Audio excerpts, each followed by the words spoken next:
लगाई साहब, ये इस वक्त जो माहौल एक बन चुका है, बिलावल साहब की आप गुफ्तगू देख लें, पाकिस्तान तहरीक इंसाफ को एक तरह से आप ही बताइएगा कि ये इनका गेम ओवर हो चुका है या अभी ये इस सिस्टम में मौजूद हैं और अभी भी किसी सरप्राइजिंग एक सिचुएशन को ये क्रिएट कर सकते हैं। ये अगले 20 दिन माहौल बनने जा रहा है, अगर इसी तरह लेवल प्लेइंग फील्ड और रिजर्वेशंस ये सामने आते रहेंगे सियासी जमातों के, तो असल में लेवल प्लेइंग मार रहे थे सबके लिए, जो भी लाडला नहीं है सबके लिए वो लेवल एक जैसा हो गया ना।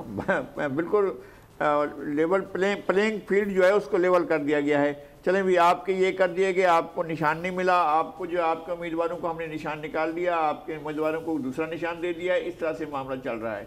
मेरे ख्याल में इलेक्शन कमीशन को बहुत ज़्यादा विजिलेंस होना चाहिए था, उसे अपना आइनी रोल अदा करना चाहिए था, उसे आगे बढ़कर इलेक्शन के मुमकिना इनेकाद को ज़्यादा वो बामकसद बनाना चाहिए था।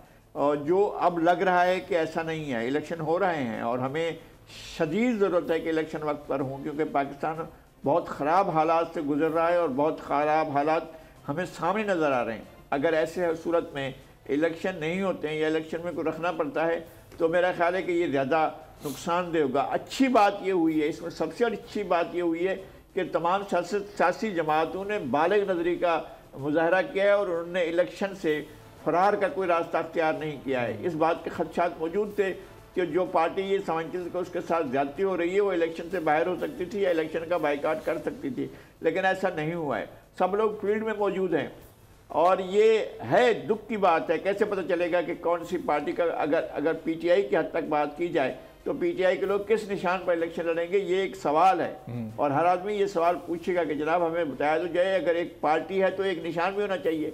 अगर आपको एक निशान अच्छा नहीं लगता तो दूसरा निशान देते कि पार्टी का हमारी तरफ से ये निशान है, चलें भाई एक निशान दे देते। अब जिस निशान के तहत लोग इलेक्शन जीतेंगे वो जाकर पहुंचेंगे, तो अगर वो पार्टी ये दावा करती है कि हमारे इतने उम्मीदवार कामयाब हुए हैं, 50 उम्मीदवार कामयाब, 60 उम्मीदवार कामयाब हुए, 100 उम्मीदवार कामयाब हुए, अगर वो ये कहें तो क्या उस प्रोपोर्शन के तहत उनको मखसूस सीटों में भी आप उसकी नुमाइंदगी होगी या नहीं होगी, हमें नहीं मालूम है। ये सारी सूरत आगे चलकर कैसे होती है, तो ये बड़े सवालात हैं जो इलेक्शन के बाद भी खड़े होंगे, इलेक्शन के दौरान भी खड़े होंगे, ये प्रोसेस के दौरान भी ये सवाल रहेंगे। इलेक्शन कमीशन को इसके बाद बहुत बड़ा वक्त था, इलेक्शन ड्यू थे पिछले साल, वो इस साल नहीं, पिछले साल नहीं हो सके, वो इस साल भी हो रहे हैं और इस साल के भी दूसरे महीने में हो रहे हैं। तो ये मुश्किलात अब भी मौजूद हैं कि चीज़ें क्लियर नहीं है और प्लेइंग फील्ड लेवल नहीं है। और लगाई 30 नवंबर को हल्का बंदियां मुकम्मल हो गई, उसके बाद इलेक्शन डेट का ऐलान नहीं हो रहा था, अदालत के हुक्म पर वो इलेक्शन डेट का ऐलान हुआ। क्या इलेक्शन कमीशन की तैयारी नहीं थी, होमवर्क उनका मुकम्मल नहीं था, जो इतने टेक्निकल फ्लॉज सामने आ रहे हैं? हर सियासी जमात को उनके कंडक्ट पर इस वक्त एतराज़ हो रहा है। मेरा ख्याल है कि इलेक्शन कमीशन किसी सिग्नल का इंतजार कर रहा होगा कि हमें बताएं जनाब क्या किया जाए, और ये कि इलेक्शन कमीशन को भी शायद इंतज़ार होगा कि उसे पता चल जाए कि लाडला कौन है और प्यारा कौन है और दिल को कौन सा अच्छा लगता है, तो शायद इस वजह से वो इंतज़ार कर रहे होंगे या उनको पता चल चुका होगा, फिर उसके बाद ही उन्होंने चीज़ें शुरू की होंगी। मेरे ख्याल में ये सारा कुछ जो भी हो रहा है सियासी अमल के लिए, जमहूरी अमल के लिए ठीक नहीं है।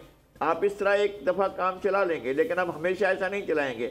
इस दफ़ा ये पार्टी है, कल कोई और पार्टी होगी, इसका निशाना बनेगी, फिर उसके बाद कोई और पार्टी निशाना बनेगी। क्या हम इन्हीं चीज़ों के लिए रह गए हैं कि हम इन्हीं मसाइल के वो हो रहे हैं कि एक पार्टी से आप नाराज़ हो गए या एक पार्टी आपसे नाराज़ हो गई, तो फिर क्या होगा? उसके लिए प्लेइंग फील्ड उससे छीन लिया जाएगा या उसके पास नहीं होगा।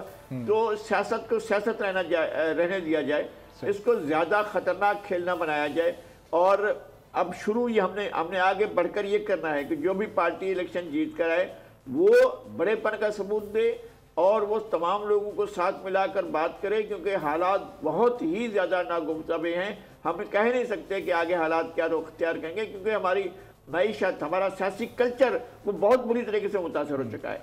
हम नहीं सोचते थे कि सियासी कल्चर का भी ऐसा भी हो सकता है।